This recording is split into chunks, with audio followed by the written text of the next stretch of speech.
വിഷ്ണു ശാലിനിയുടെ പുതിയ എപ്പിസോഡിൽ പ്രീതി വിഷ്ണുവിനെയും ശാലിനിയും കൂട്ടി താഴേക്ക് വരികയാണ്. അന്നേരം സത്യഭാമയും രാഘവൻ നായരും ഒക്കെ ഉണ്ട് അവിടെ. സുസ്മിത പുറത്തുനിന്നും ആരെയോ ഫോൺ ചെയ്തിട്ടും അകത്തേക്ക് കയറുന്നുണ്ട്. തുടർന്ന് പ്രീതിയോടും വിഷ്ണുവിനോടും സത്യഭാമ ഇരിക്കാൻ പറയുകയാണ്. അന്നേരം ശാലിനി മടിച്ച് അവിടെ തന്നെ നിൽക്കുന്നുണ്ട്. തുടർന്ന് ഭാമ ശാലിനി നീയും ഇരിക്കെന്ന് പറയുകയാണ്. അത് കേട്ടങ്ങ് സന്തോഷിക്കുകയാണ് ശാലിനി. ഒന്ന് മടിച്ച് ശാലിനി നിൽക്കുമ്പോൾ വാ ശാലിനി ഇരിക്കെന്ന് സത്യഭാമ ഒന്നുകൂടെ പറയുന്നുണ്ട്. അന്നേരം വിഷ്ണു ഇരിക്കാൻ വിളിക്കുകയാണ് ശാലിനിയെ. തുടർന്ന് അവർ 3 പേരും ഭാമയുടെ മുമ്പിൽ ഇരിക്കുകയാണ്. അന്നേരം സുസ്മിത വാതിൽക്കൽ നിന്ന് കരുതുന്നുണ്ട് അങ്ങനെ അവൾക്കും കസേര ആയെന്ന്. തുടർന്ന് ഭാമ പറയുകയാണ് നാളത്തെ സീമന്തത്തിൻ്റെ കാര്യങ്ങളൊക്കെ ചർച്ച ചെയ്യാനാണ് നിങ്ങളെ വിളിപ്പിച്ചതെന്ന്. അന്നേരം എല്ലാ അറേഞ്ച്മെൻറ്റ്സും ഞാൻ ചെയ്തിട്ടുണ്ട്. ഭക്ഷണത്തിന് കാറ്ററിംഗ് ദാസന് പരിചയമുള്ള ഒരാളുണ്ട്, അവരെ ഏൽപ്പിച്ചിട്ടുണ്ടെന്നൊക്കെ വിഷ്ണു പറയുന്നു. അന്നേരം പ്രീതി പറയുകയാണ് അമ്മ എനിക്കൊരാഗ്രഹം, കുടുംബശ്രീയിൽ നിന്നുള്ള ഭക്ഷണം കഴിക്കണമെന്ന്. അന്നേരം അതിനെന്താ, സീമന്തം നിന്റെ വീട്ടിലല്ലേ, ഗർഭിണികളുടെ ആഗ്രഹം സാധിച്ചു കൊടുക്കണമെന്നല്ലേ ഭാമയെന്ന് രാഘവൻ നായർ അത് കേട്ട് ചോദിക്കുകയാണ്. അന്നേരം അത് സമ്മതിക്കുകയാണ് ഭാമയും. തുടർന്ന് ശാലിനിയോട് അതിന് ശാരദാമ്മ വിളിച്ചാൽ വരില്ലേ എന്ന് ചോദിക്കുകയാണ്. അതിനെന്താ അമ്മ വരുമല്ലോ സത്യാമ്മേ, ഞാൻ വിളിക്കാമെന്ന് സന്തോഷത്തോടു കൂടി ശാലിനി പറയുന്നുണ്ട്. എന്നാൽ ഇവരുടെ സംസാരവും ചർച്ചയും ഒന്നും ആകെ ഇഷ്ടപ്പെടാതെ വാതിൽക്കൽ തന്നെ നിൽക്കുകയാണ് സുസ്മിത. തുടർന്ന് സത്യഭാമ പറയുകയാണ് പ്രീതിയുടെ ആഗ്രഹം കൊണ്ട് മാത്രമാണ് ശാരദാമ്മയെ ഇവിടേക്ക് പാചകം ചെയ്യാനായിട്ട് വിളിക്കുന്നതെന്ന്. അന്നേരം അത് കേട്ട് സുസ്മിതയ്ക്ക് സന്തോഷമാകുന്നുണ്ട്. അടിപൊളി, സത്യാമ്മ ഭാമ ആൻറ്റി അങ്ങനെ ഫോമിലായെന്ന്. തുടർന്ന് ബാക്കി പറയുകയാണ് സത്യഭാമ. ശാരദാമ്മ വരേണ്ടത് അതിഥിയായിട്ടാണ്, തുടർന്ന് പാചകം ചെയ്യേണ്ടത് എൻ്റെ സ്ഥാനത്ത് നിന്നും. അത് കേട്ടങ്ങ് ആകെ സന്തോഷിക്കുകയാണ് വിഷ്ണുവും ശാലിനിയും ഒക്കെ. ഇതൊക്കെ കേട്ടിട്ട് സുസ്മിത ചിന്തിക്കുന്നുണ്ട് ഇതിപ്പോൾ പട്ടിയുടെ വാല് കുടലിട്ട പോലെ ആയല്ലോ എന്നാ. ഞാൻ പ്രത്യേകം ക്ഷണിച്ചു എന്ന് പറയണം ശാരദാമ്മയോട്, അങ്ങനെ പറഞ്ഞു വേണം വിളിക്കാനെന്ന് ശാലിനിയോട് പറയുകയാണ് ഭാമ. അന്നേരം ഇതൊന്നും ആകെ രസിക്കാതെ നിൽക്കുന്ന വാതിൽക്കൽ നിൽക്കുന്ന സുസ്മിതയെ നോക്കി കളിയാക്കി ചിരിക്കുകയാണ് ശാലിനിയും വിഷ്ണുവും കൂടി. സുസ്മിതയ്ക്ക് അത് മനസ്സിലാകുന്നുമുണ്ട്. സുസ്മിതയുടെ വെപ്രാളവും പരവേശവും ഒക്കെ കണ്ട് രാഘവൻ നായരും ചോദിക്കുന്നുണ്ട് സുസ്മിതയെ നിനക്ക് എന്ത് പറ്റിയെന്ന്. അന്നേരം എനിക്കൊരു ചെറിയ തലവേദന എന്ന് സുസ്മിത പറയുകയാണ്. ആ തലവേദന ഒഴിയില്ലല്ലോ എന്ന് അതേ തട്ടിൽ രാഘവൻ നായർ തിരിച്ചു മറുപടിയും കൊടുക്കുന്നുണ്ട്. എന്താ മോളെ ഡോക്ടറെ കാണണമെന്ന് ഭാമ ചോദിക്കുകയാണ്. വേണ്ട, ഒന്ന് കിടന്നാൽ മാറിക്കോളൊന്നും പറഞ്ഞ് സുസ്മിത അങ്ങ് മുകളിലേക്ക് കയറി പോകുന്നുണ്ട്. തലവേദനയുടെ കാരണം ശാലിനിക്കും വിഷ്ണുവിനും രാഘവൻ നായർക്കും നന്നായിട്ട് മനസ്സിലാകുന്നുണ്ട്. അപ്പോൾ എല്ലാം പറഞ്ഞതുപോലെ പ്രീതിയുടെ ഇഷ്ടം പോലെ ഭക്ഷണത്തിൻ്റെ ചുമതല ശാരദാമ്മയ്ക്കെന്ന് സത്യഭാമ വീണ്ടും എല്ലാവരോടുമായിട്ട് പറയുകയാണ്. തുടർന്ന് അവർ ചിരിച്ച് കുറേ നേരം അവിടെ ഇരുന്ന് സംസാരിക്കുന്നുണ്ട്. ഇതേസമയം അകത്തേക്ക് ദേഷ്യത്തോടെ പോയ സുസ്മിത കരുതുന്നുണ്ട് എല്ലാവരും കൂടി ഇരുന്നങ്ങ് സന്തോഷിച്ചോ, ഈ ഒരു രാത്രി മാത്രമേ ഈ സന്തോഷം നിലനിൽക്കുകയുള്ളൂ, നാളെ ആകുമ്പോൾ ഇതെല്ലാം ബലൂൺ പോലെ പൊട്ടും എന്നൊക്കെ ചിന്തിച്ചാകെ ദേഷ്യത്തോടെ കട്ടിലങ്ങിരിക്കുകയാണ് സുസ്മിത. തുടർന്ന് കാണിക്കുന്നത് കുറുപ്പ് സാറിൻ്റെ വീടാണ്. അവിടെ ആകെ സുഖമില്ലാത്തൊരവസ്ഥയിൽ ഇരിക്കുകയാണ് കുറുപ്പ് സാറ്. പനിയൊക്കെ വന്ന് ന്യൂമോണിയയ്ക്കായി കുറേ ദിവസം ഹോസ്പിറ്റലിലേക്ക് കിടന്നിരുന്നു. അന്നേരമാണ് കുറുപ്പ് സാറിനെ കാണാനായിട്ട് ശാരദാമ്മയും ശ്യാമയും കൂടി വരുന്നത്. അന്നേരം ഞങ്ങൾ ഇതുവരെ കാര്യങ്ങളൊന്നും അറിഞ്ഞില്ല, ഇപ്പോഴാണ് അറിഞ്ഞത് എന്നൊക്കെ ശാരദാമ്മ സംസാരിക്കുന്നുണ്ട് ഒരുപാട് നേരം കുറുപ്പ് സാറിനോട്. തുടർന്ന് ശാലിനിയുടെ സന്തോഷം പങ്കുവയ്ക്കാനാണ് ശാരദാമ്മ വന്നതെന്ന് പറയുകയാണ്. അന്നേരം ഞാൻ അറിഞ്ഞു, ഞാനാണ് ശാരികയെ ഫോൺ ചെയ്ത് അറിയിച്ചത്, അങ്ങനെ നല്ലത് വരട്ടെ എന്നൊക്കെ കുറുപ്പ് സാർ പറയുന്നുണ്ട്. അവൾ ജില്ലാ കളക്ടറുടെ ബോർഡ് വെച്ച കാറിൽ ഇതുവഴി പോകുന്നത് കണ്ടിട്ടേ കുറുപ്പ് സാർ ഈ ലോകത്ത് നിന്ന് പോവുമെന്ന് ചിരിച്ചുകൊണ്ട് കുറുപ്പ് സാർ ശാരദാമ്മയോട് പറയുന്നുണ്ട്. സാറ് കാരണമാണ് ശാലിനി ഇപ്പോൾ ഈ നിലയിലെത്തിയത് എന്നൊക്കെ ശാരദാമ്മ സംസാരിക്കുന്നുണ്ട്. തുടർന്ന് കുറുപ്പ് സാറ് ശാലിനി പിന്നെ വന്നോന്ന് തിരക്കുകയാണ്. ഇല്ല, അവൾ ഇതുവരെ വന്നില്ല, ഇവിടുത്തെ കാര്യങ്ങളൊന്നും അറിഞ്ഞില്ല, അറിഞ്ഞെങ്കിൽ ഓടി എത്തിയേനെ എന്ന് ശാരദാമ്മ പറയുകയാണ്.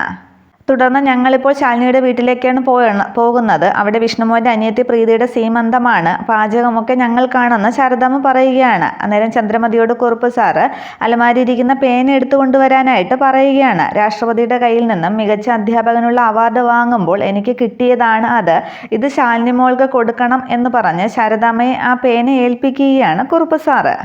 സ്കൂളിൽ പഠിക്കുന്ന കാലം തൊട്ടേ ശാലിനി ഇതിൽ നോട്ടമിട്ടതാണ്. അന്നേ ഞാൻ അവളോട് പറഞ്ഞിരുന്നു നീ സിവിൽ സർവീസ് എക്സാം എഴുതി പാസ്സായിട്ട് വാ, അന്ന് ഞാൻ തരാമെന്ന്. അതും കുറുപ്പ് സാർ ശാരദാമ്മയോട് പറയുന്നുണ്ട്. തുടർന്ന് കാണിക്കുന്നത് സത്യഭാമയുടെ വീടാണ്. അവിടെ പിള്ളച്ചേട്ടൻ തോരണമൊക്കെ കെട്ടി വീടൊക്കെ അലങ്കരിക്കുകയാണ്. അന്നേരം എല്ലാം ഒരുക്കങ്ങളൊക്കെ തീരാറായില്ലേ, പെട്ടെന്നാകട്ടെ എന്നൊക്കെ സത്യഭാമ ഇടയ്ക്ക് വന്ന് പറയുന്നുണ്ട്. വിഷ്ണു അവിടെ ഒരു സ്ഥലത്ത് നിന്ന് ആരെയോ ഫോൺ ചെയ്യുന്നുണ്ട്. രാഘവൻ നായർക്ക് പൊന്നി വന്ന് ചായയൊക്കെ കൊണ്ടു കൊടുക്കുകയാണ്. തുടർന്ന് പൊന്നിയോടും സഹായിക്കണമെന്നൊക്കെ രമണൻപിള്ള പറയുകയാണ്. അന്നേരം എനിക്ക് അടുക്കളയിൽ 100 കൂട്ടം ജോലിയുണ്ട് എന്നൊക്കെ പൊന്നു പറയുന്നു. അന്നേരം ശാലിനി മോളുണ്ടല്ലോ, പിന്നെ നിനക്കവിടെ ഒരു ജോലിയും ഇല്ലല്ലോ എന്നൊക്കെ രമണൻപിള്ള കളിയാക്കുകയാണ്. തുടർന്ന് സത്യഭാമ ഒന്ന് പറയുന്നുണ്ട്, അതിനാരും വഴക്ക് കൂടണ്ട, വേറെ ആൾ വരുന്നുണ്ടെന്ന്. തുടർന്ന് അന്നേരം ഒരുങ്ങി റെഡിയായി വരികയാണ് ശാലിനിയും പ്രീതിയും കൂടി. അന്നേരം ശാലിനിയോട് സ്നേഹത്തോടു കൂടി ഭാമ ചോദിക്കുകയാണ്, അമ്മ വരാമെന്ന് പറഞ്ഞിട്ട് കണ്ടില്ലല്ലോ എന്ന്. അന്നേരം അമ്മ ഇപ്പോൾ എത്തുമെന്ന് ശാലിനി മറുപടി പറയുകയാണ്. തുടർന്ന് വിഷ്ണു നോക്കി നിൽക്കുന്നുണ്ട് ഒരുങ്ങിയിറങ്ങി വന്ന ശാലിനിയെ. ആ സമയത്താണ് ശാരദാമ്മയും ശ്യാമയും കൂടി ഓട്ടോയിൽ വന്നിറങ്ങുന്നത്. അന്നേരം അവരെ കണ്ടിട്ട് സത്യഭാമ അവർ ഓട്ടോയിൽ നിന്നിറങ്ങുമ്പോൾ വിഷ്ണുവിനോട് പറയുന്നുണ്ട് ആ പൈസ ഓട്ടോ കാശ് കൊടുക്കാനായിട്ട്. തുടർന്ന് ശാരദാമ്മ പേഴ്സിൽ നിന്നും പൈസ എടുക്കുമ്പോഴേക്കും ശാരദാമ്മയെ കൊടുക്കണ്ട, ഞാൻ കൊടുക്കാമെന്നും പറഞ്ഞ് വിഷ്ണു കൊടുക്കുകയാണ്. അന്നേരം അത് വേണ്ടായിരുന്നു മോനെ എന്നൊക്കെ ശാരദാമ്മ പറയുന്നുണ്ട്. കുഴപ്പമില്ല എന്ന് വിഷ്ണു പറയുകയാണ്. അന്നേരം ഭാമ ചോദിക്കുന്നുണ്ട്, ശാരദാമ്മ എന്തിനാ അത് വേണ്ടാന്ന് പറഞ്ഞത്, നിങ്ങളുടെ മോൻ്റെ സ്ഥാനത്തല്ലേ വിഷ്ണു എന്ന്. അന്നേരം സത്യഭാമയുടെ പെരുമാറ്റത്തിൽ ആകെ സന്തോഷിക്കുകയാണ് ശാരദാമ്മയും ശ്യാമയും ശാലിനിയും ഒക്കെ. തുടർന്ന് രാഘവൻ നായരും സത്യഭാമയും ഒരുപോലെ ചേർന്ന് ശാരദാമ്മയും ശ്യാമയും സ്വീകരിക്കുകയാണ്. അന്നേരം ഞാൻ വൈകിയോ എന്ന് ശാരദാമ്മ ചോദിക്കുന്നുണ്ട്. ഇല്ല ശാരദാമ്മ വൈകിയില്ല, ഇവിടെ പാചകം ചെയ്യാനായിട്ട് ആളില്ലാഞ്ഞിട്ടല്ല, പക്ഷേ എൻ്റെ പ്രീതിമോൾക്കൊരാഗ്രഹം ശാരദാമ്മ വെക്കുന്ന ഭക്ഷണം കഴിക്കണമെന്ന്. അല്ലെങ്കിലും ശാരദാമ്മയെ ക്ഷണിക്കുമായിരുന്നു, അതിഥിയായിട്ട് ക്ഷണിക്കുമായിരുന്നു. അങ്ങനെ തന്നെ വേണം ശാരദാമ്മ വരേണ്ടതെന്ന് ഞാൻ ഇവളോട് പ്രത്യേകം പറഞ്ഞിരുന്നു. ശാരദാമ്മ ഞങ്ങളുടെ ബന്ധു കൂടിയല്ലേ എന്ന് സത്യഭാമ പറയുന്നുണ്ട്. അന്നേരം അത് കേട്ടങ്ങ് ആകെ സന്തോഷം നിൽക്കുകയാണ് ശാരദാമ്മയും വിഷ്ണുവും ശാലിനിയും ഒക്കെ.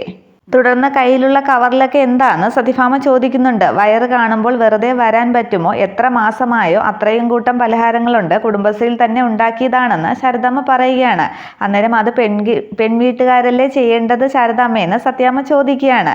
പെൺവീട്ടുകാർ തന്നെയാണെന്ന് കൂട്ടിക്കോ, സത്യാമ്മയ്ക്ക് പകരം ഞാൻ ചെയ്തു എന്ന് കൂട്ടിക്കോളാം, വിഷ്ണുമോൻ എൻ്റെയും മോനല്ലേ, അപ്പോൾ ഞാനും അമ്മയല്ലേ എന്ന് ശാരദാമ്മ പറയുകയാണ്. അത് കേട്ട് സന്തോഷിച്ചിരിക്കുകയാണ് സത്യഭാമയും പ്രീതിയും.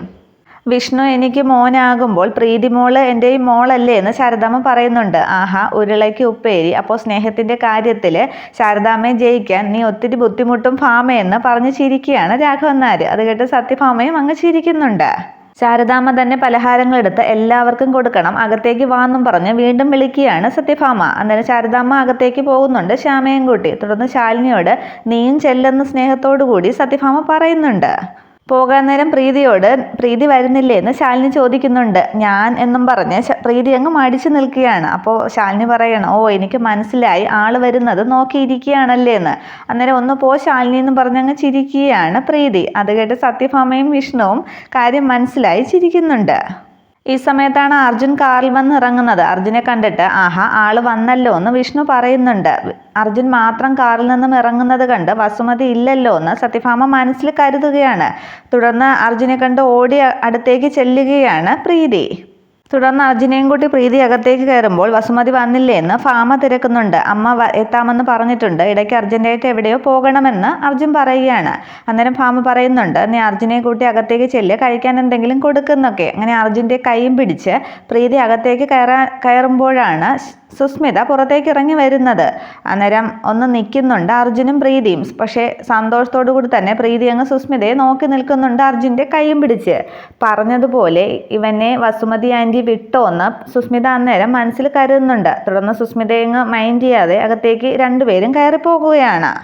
പക്ഷേ പുറത്തേക്ക് ഇറങ്ങി വന്ന സുസ്മിതയെ ആരും അങ്ങ് മൈൻഡ് ചെയ്യുന്നില്ല. വിഷ്ണുവിനോട് ഭാമ പറയുകയാണ്, നീ എന്താ ഇങ്ങനെ നോക്കി നിൽക്കുന്നത്, അകത്ത് ഒരുപാട് പരിപാടികളൊക്കെ കിടക്കുന്നുവെന്ന്. അന്നേരം പുറത്തിരുന്ന തോരണമൊക്കെ എടുത്ത് ഞാൻ മറന്നുപോയി, ടെൻഷനായിപ്പോയി എന്നും പറഞ്ഞ് അതൊക്കെ എടുത്തിട്ട് അകത്തേക്ക് വിഷ്ണു പോവുകയാണ്. അന്നേരം സുസ്മിതയൊന്ന് രൂക്ഷമായിട്ട് നോക്കുന്നുണ്ട് വിഷ്ണു. സുസ്മിത ആലോചിച്ച് അവിടെ തന്നെ നിൽക്കുന്നത് കണ്ട് രാഘവൻ നായർ മനസ്സിൽ കരുതുകയാണ്, രാവിലെ തന്നെ ഒരുങ്ങിക്കേട്ടി ഇറങ്ങിയിട്ടുണ്ടല്ലോ, ഇനിയിപ്പോൾ എന്തു പണിയാണോ എന്തോ ഇവൾ ഒപ്പിക്കാൻ പോകുന്നതെന്ന്. അങ്ങനെ ആലോചിച്ചങ്ങ് ചായ കുടിക്കുകയാണ് രാഘവൻ നായർ. രാഘവൻ നായർ പറഞ്ഞത് സുസ്മിത കേട്ടെന്ന പോലെ അത് നിങ്ങൾ കണ്ടോന്ന് സുസ്മിതയും മനസ്സിൽ പറയുന്നുണ്ട്. ഇതേസമയം സത്യഭാമയുടെ അടുക്കളയിൽ ശാരദാമ്മ എന്തോ പുതിയ വിഭവമൊക്കെ തയ്യാറാക്കിയാണ്. അന്നേരം ശ്യാമ അടുത്തേക്ക് വന്ന് എന്താണെന്നൊക്കെ ചോദിക്കുന്നുണ്ട്. അന്നേരം ഏത്തപ്പഴം കാളനാണെന്ന് ശാരദാമ്മ പറയുന്നുണ്ട്. അന്നേരം അവിടേക്ക് വന്ന് ശാലിനിയും ചോദിക്കുകയാണ്, അമ്മ പരിപാടിയൊക്കെ തുടങ്ങിയോന്ന്, അമ്മ അതിഥിയാണ്, പാചകക്കാരി അല്ല എന്നൊക്കെ പറയുകയാണ്. സത്യഭാമയുടെ മകൻ വിഷ്ണുവിൻ്റെ ഭാര്യ ശാലിനിയുടെ അമ്മയാണ് എന്നൊക്കെ ശാലിനി ഒന്നുകൂടി ഓർമ്മിപ്പിക്കുന്നുണ്ട്. അന്നേരം ശാരദാമ്മ പറയുകയാണ്, അതൊക്കെ ശരി തന്നെ, പക്ഷെ ഒരു വീട്ടിൽ വന്നിട്ട് കാലുമേറ്റിയിരുന്ന് വർത്തമാനമൊന്നും പറയാനായിട്ട് എന്നെ കൊണ്ട് കഴിയില്ല. ഞാൻ വന്നാൽ അടുക്കളയിൽ കയറി പോകും എന്നൊക്കെ ശാരദാമ്മ പറയുകയാണ്. തുടർന്ന് സത്യഭാമ ഉണ്ടാക്കിയ കറി രുചിച്ച് നോക്കിയിട്ട് സൂപ്പർ എന്നൊക്കെ ശാലിനി പറയുന്നുണ്ട്. അന്നേരമാണ് ശ്യാമ അമ്മേ മറ്റേ കാര്യം എന്ന് പറയുന്നത്. അന്നേരം ഇനി എടുത്ത് താടി എന്ന് പറയുകയാണ് ശാരദാമ്മ. തുടർന്ന് ശാരദാമ്മയ്ക്ക് പേഴ്സ് എടുത്ത് കൊടുക്കുമ്പോൾ പേഴ്സിൽ നിന്നും പേന എടുക്കുകയാണ്. പേന എടുത്തിട്ട് അത് ശാലിനിക്ക് നേരെ ഉയർത്തി കാണിക്കുന്നുണ്ട്. അന്നേരം ശാലിനി കുറേ നേരം ആ പേനയിലേക്ക് നോക്കി നിൽക്കുകയാണ്. ഇത്രയുമാണ് പുതിയ എപ്പിസോഡ്. Okay, thank